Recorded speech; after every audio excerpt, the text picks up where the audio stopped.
Admittedly, some heated rhetoric on both sides here. So tonight, let's drill down on the substance, put this all into context.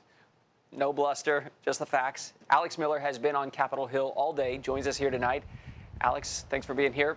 There are some potential constitutional issues involved. We have the Mueller report. We have the president's taxes and key people testifying like McGahn and Mueller and Barr coming back. You know, in the Constitution, the responsibility of Congress is oversight of other branches as well. Are they being prevented from doing that tonight? Well, Democrats say they are. They're saying that this is a constitutional crisis, and with that full floor vote, they're going to have some options about how to handle this. They can either take this to the courts. Now, this is the House Judiciary Committee that has called this full floor vote.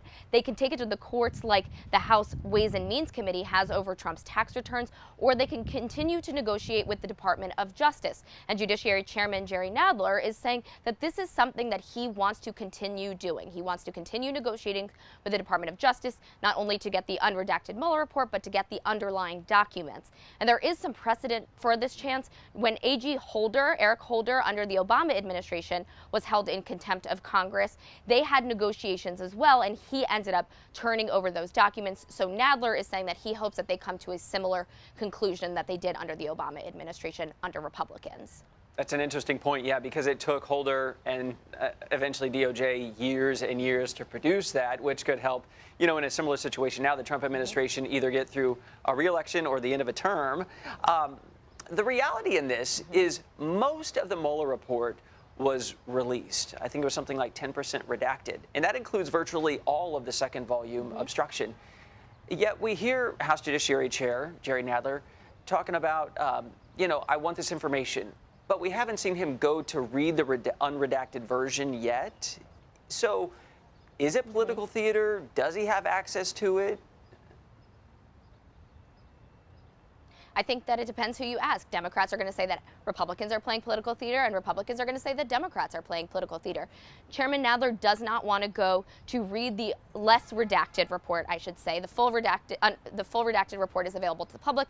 There's a less redacted report available to only some members of Congress. He says he doesn't want to go read it because he can't bring his notes with him, and he can't discuss it with other members of the committee. So he says there's really not a point. But the reality is, like you said, much of the report is unredacted. There's only 2% in volume 2, which is about the obstruction, that is redacted. So there's kind of a question mark about how much they really need to get out of this. But I also think it's important to note, we might have forgotten since news happened so fast here, that the House voted unanimously just a couple of months ago to see the unredacted report. And we've really seen things change since the report came out, since we've seen Mueller's findings, and since Democrats have decided to proceed in the way that they have.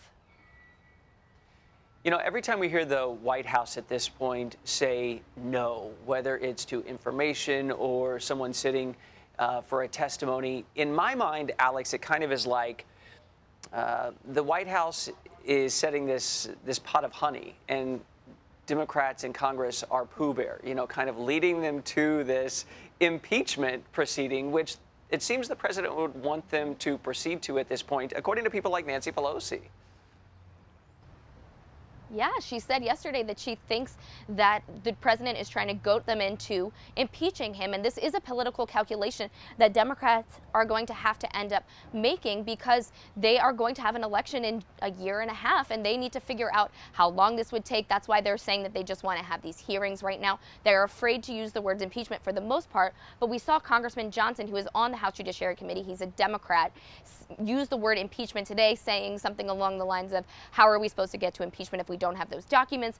You saw then the next guy that spoke was a Republican, Matt Gaetz from Florida. He said, you just said that we were going to try to impeach him. You're not paying attention to the underlying documents. You just want to get to impeachment. So Democrats are really walking this fine line between how do we proceed with impeachment if we really do believe that that's the best course of action, but also not alienate potential voters, our current voters, many people who say that they would vote Democrat, but they want to see them just move on. Right. And it seems both sides have changed many times. You know, just a few weeks ago, we heard President Trump say many of these people, go ahead, go speak to Congress. And now that changes. So minute by minute, things change. And that's why we need you there. Alex Miller with us tonight from Capitol Hill. Thank you.